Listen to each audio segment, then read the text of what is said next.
My dudes, get your lubes. As y'all already know, I'm a big fan of JRPGs, but my absolute favorite games are all open-world sandbox RPGs that let you do whatever you want. We're talking Bethesda titles like Morrowind, Fallout, and Skyrim, not Starfield. You messed that one up, Toddler Howard. Some of the best games I've ever played are all old CRPGs like Ultima 7, Neverwinter Nights, Planescape Torment, and more recent titles like Pillars of Eternity and Baldur's Gate 3. However, there's one game that, unlike the others I just mentioned, does not have much fantasy elements, and instead focused on realism and historical accuracy. We're talking about a game that was released in 2018 and created by Warhorse Studios, Kingdom Come Deliverance.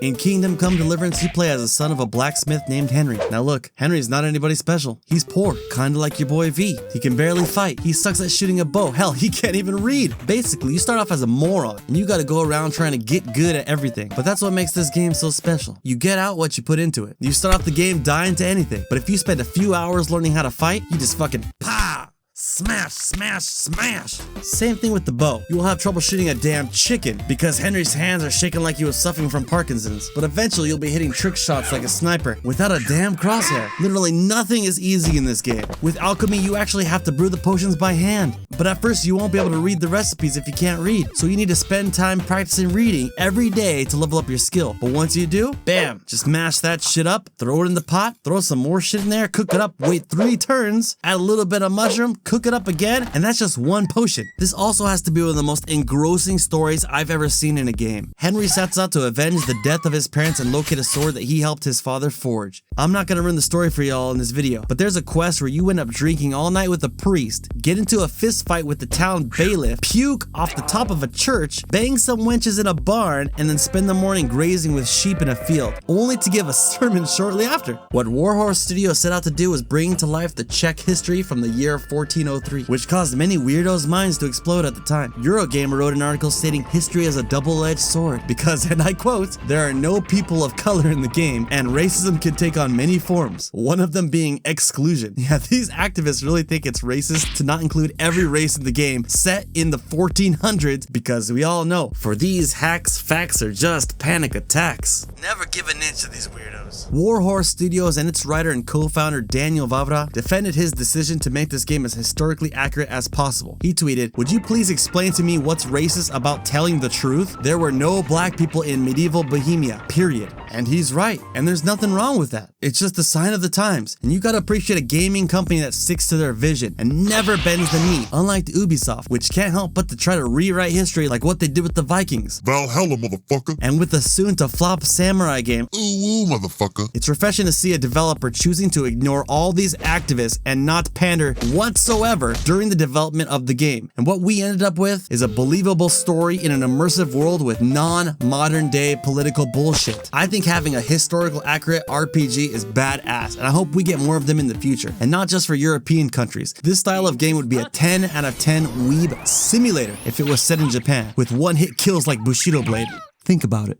I know that I'm hyping this game up a lot, but let's take a look at some of the negatives, which honestly, none are deal breakers at all. But let's be real, the game feels a little bit wonky. It's hard to explain, but if you've ever played DayZ standalone, you'll understand. You'll probably get stuck in a few bushes, or while trying to jump over fences a few times. I've also seen a ton of random NPCs with broken animations, which sucks, but it's just something that's part of sandbox RPGs. It's also a lot better than how the game was at launch. Here I am. Another thing I should mention is that one of the most fun things to do in the game quickly makes everything less fun. And that's stealth and lockpicking. Just like Skyrim, I know it's hard to resist, but it allows you to get some of the best gear early and be rich, which sounds cool, but it makes fighting and looting bandits quickly feel like a chore. A huge thing that makes this game fun is looting gear and money off the bodies of people you kill while saving up to buy upgrades through various blacksmiths around the world. So keep that in mind for all you stealth archers. If you guys didn't know yet, it looks like Kingdom Come Deliverance II is set to release in February next year. And judging by the trailer, it's more polished than the first one. And if the story is good, we're looking at a potential game of the year. But like most companies that don't bend the knee, get ready to see a lot of gaming journalists attack the game for lacking in diversity or being misogynistic or whatever. Daniel Vávra is already on their bad side, as he recently had a tweet go viral where he pointed out that his game from 2018 has more players than Dragon Age the Veilguard, which triggered the purple hairs. And if you haven't been following game news lately, IGN and Kotaku just went through some mass layoffs, and I hope the Gamer.com is next, as it's a win for all gamers.